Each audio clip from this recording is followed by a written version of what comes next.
କରିଦେଲେ ପଖାଳ।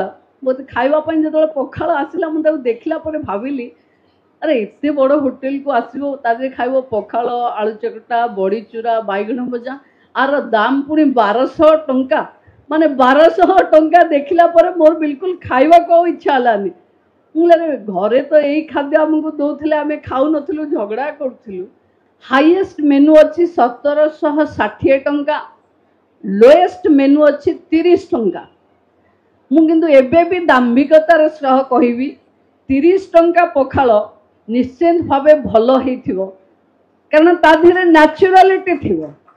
ये जो दही पखाल एबे बनौचंती से पखाल कम दही अधिक माँ बन पखाल ही खाइबी कारण माँ बन पखाल प्रकृत में कई पिलार भागमाप आउ टेस्ट आपको आधार करी दबार लोक है माँ।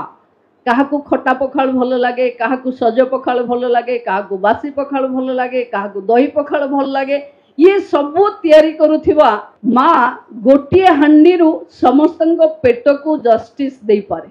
मु भावुची समय आसीगलानी आमे गरीब रे मागणार खाऊथिबा पखाल।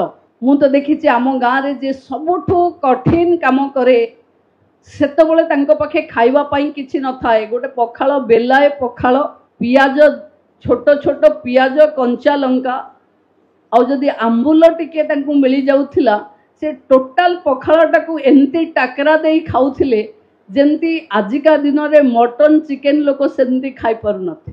तो मु से मुहूर्त देखिछि जेतेबेले गरीबर पखाल कंसा आज धनी ता उपरे कब्जा करने को बसिचंती। मु देखुची आम विधानसभा रे लगातार भावे बजेट डिस्कशन रे जदि खाद्य कौन होउची सेला पखाल एवरी डे